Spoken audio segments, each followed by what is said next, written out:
El Centro Nacional de Investigaciones Oncológicas se creó en España en 1998 para convertirse en una referencia en la investigación contra el cáncer. Y lo consiguió. Pero al menos desde 2022 se han producido acusaciones de acoso y mala gestión contra su directora, María Blasco, que no han tenido consecuencias hasta ahora. En su última reunión, el patronato de la entidad ha decidido destituir a la científica. Soy Silvia Cruz La Peña. Hoy en El País, ¿cómo afecta el escándalo del CNIO a la investigación contra el cáncer?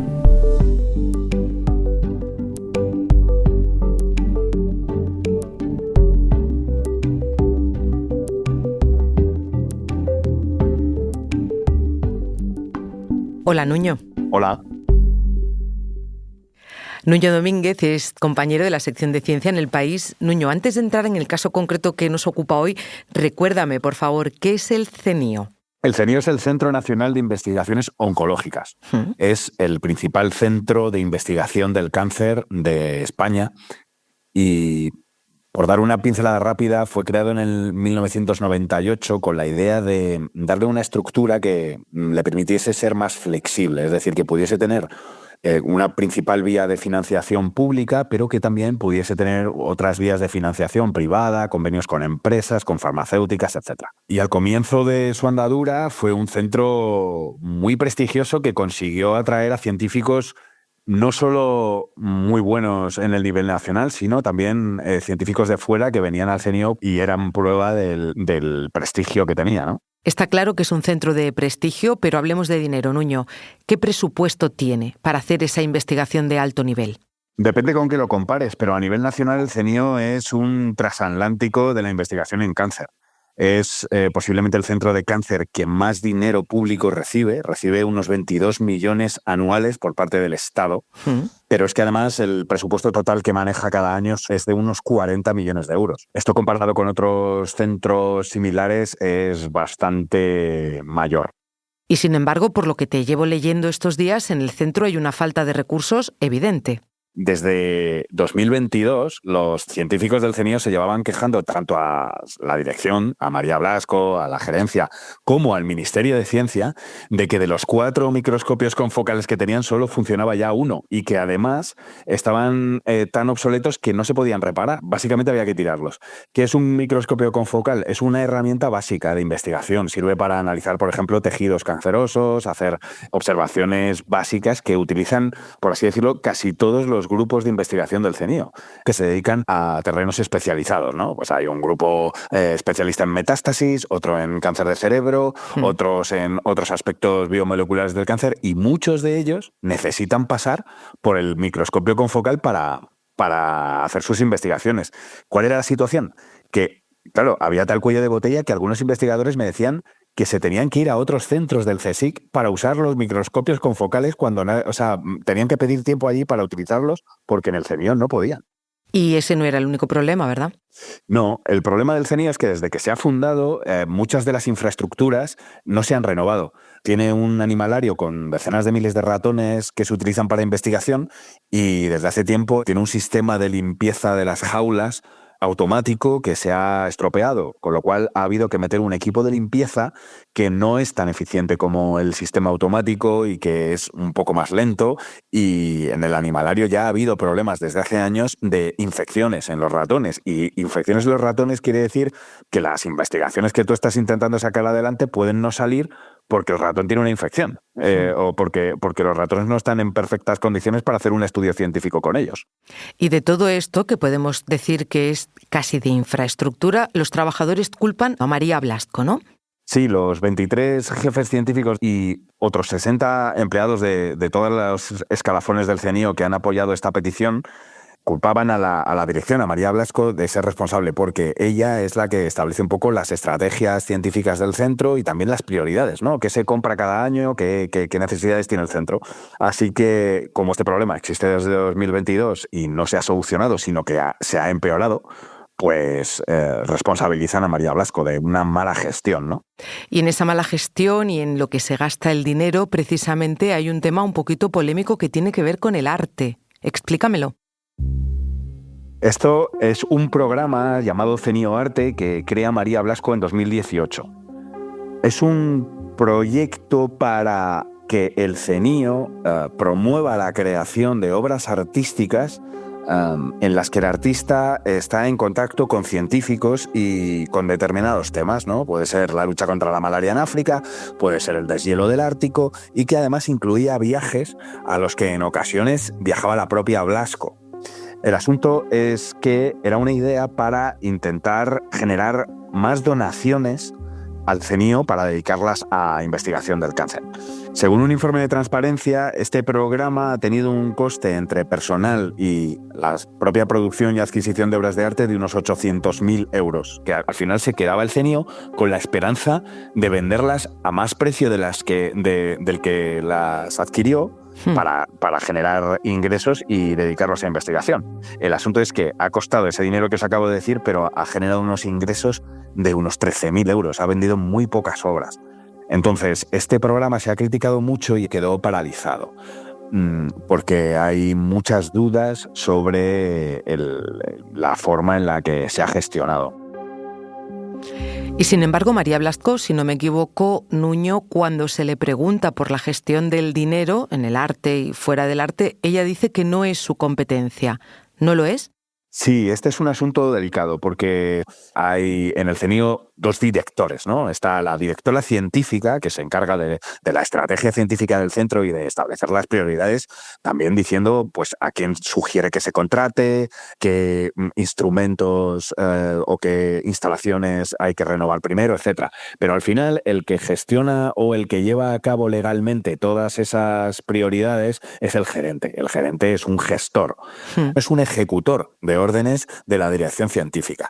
María Blasco se queja de esta bicefalia, pero, y esto no lo digo yo, lo ha dicho la ministra de Ciencia, Diana Morán, hay otros centros muy parecidos, como el Centro Nacional de Investigaciones Cardiovasculares, que tienen esa misma bicefalia, esa misma estructura y funcionan muy bien, en palabras de la ministra, ¿no? Acabas de citar a la ministra Diana Morán, la responsable del Ministerio de Ciencia, Innovación y Universidades. Nuño, ¿desde cuándo conocen las irregularidades y qué han hecho al respecto? Pues por lo menos a nosotros nos consta que las conocen desde 2022. La actitud ha sido, bueno, que no se han tomado cartas en el asunto, al menos de forma pública, hasta ahora. También hay un patronato, Nuño. ¿Qué papel juega? Bueno, el patronato es esencial porque es el máximo órgano de gobierno del CENIO. En él está representada la presidencia del patronato, corresponde en este caso a la secretaria general de investigación, que es Eva Ortega Paino, pero también están representadas 4 comunidades autónomas, fundaciones privadas, la presidenta del CSIC y otros actores, ¿no? Fíjate si el patronato tiene poder, que es el encargado de cesar a toda la dirección. Ahora me sigues contando, Nuño. Enseguida volvemos.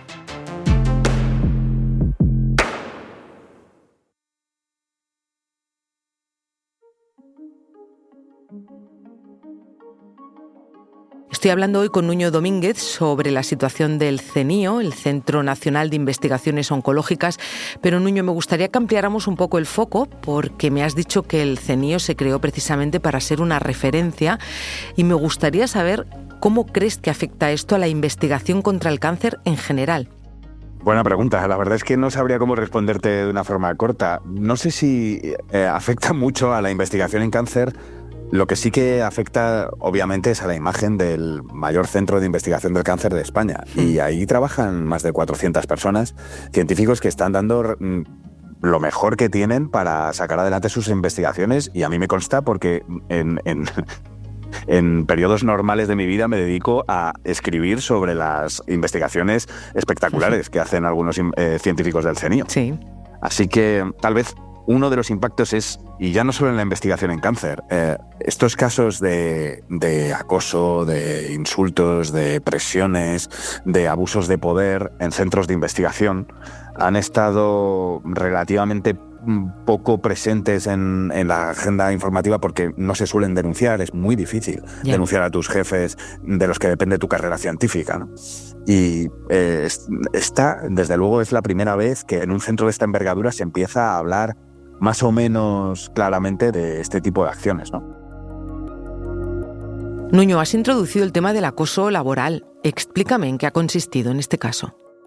Bueno, esto es un tema delicadísimo. A raíz de los problemas de los que estábamos hablando en el CENIO, el patronato en diciembre pidió un informe de la situación del centro. Uno de esos informes, el de la gerencia, destapa la existencia de al menos 10 casos de empleados del CENIO que en algún momento, desde 2013, denunciaron a Blasco por acoso, maltrato o abuso de poder.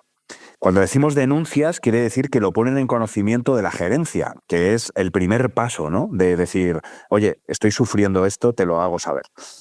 El problema es que ninguna de estas, o casi ninguna de estas denuncias ha prosperado. Y en una pieza que hemos publicado hace poco, intentamos explicar por qué.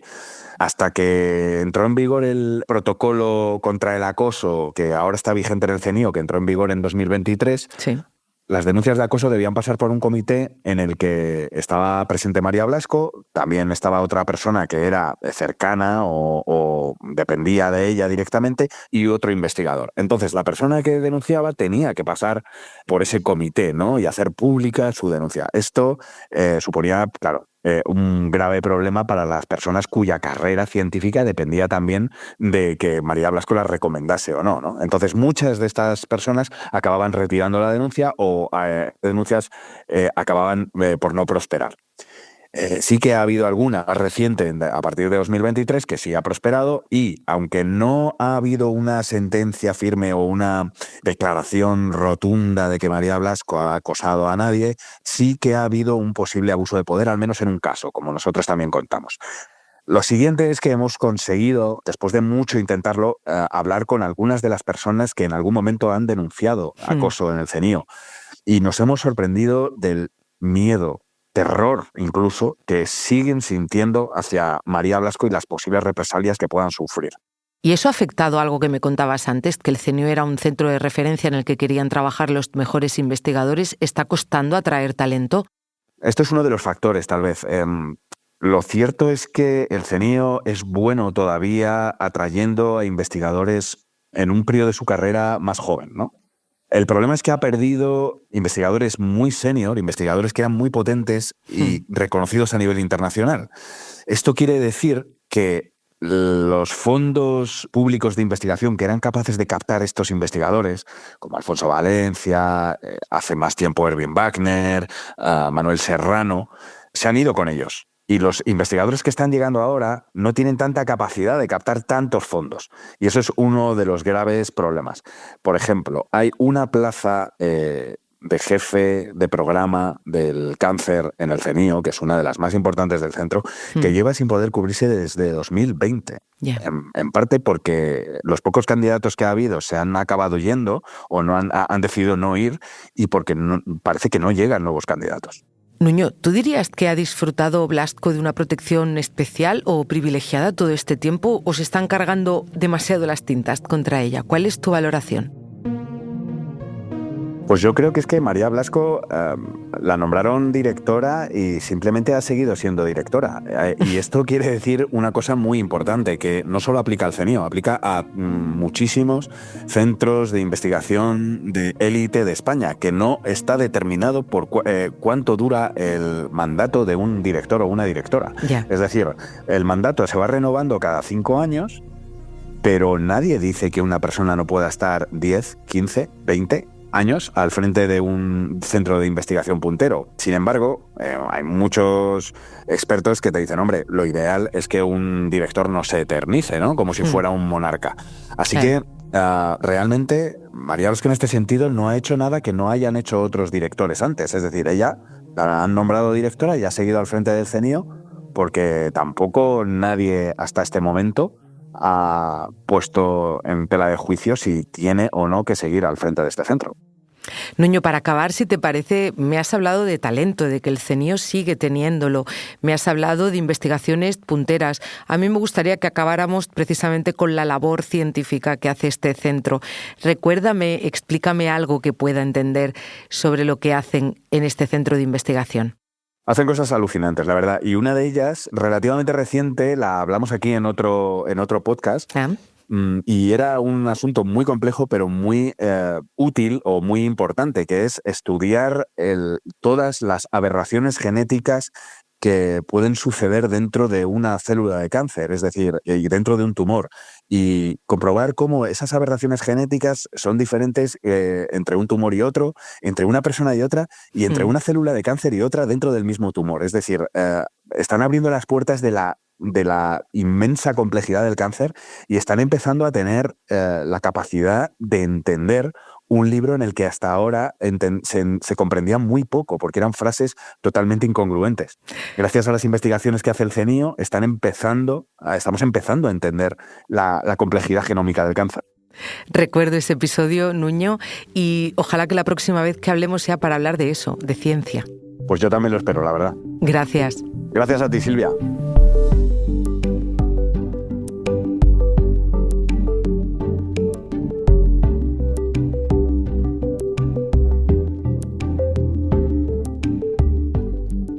Este episodio lo han realizado José Juan Morales y Nuño Domínguez. El diseño de sonido es de Nicolás Chavertidis, la edición de Ana Rivera. Yo soy Silvia Cruz La Peña y he dirigido este episodio de Hoy en el País. Gracias por escuchar.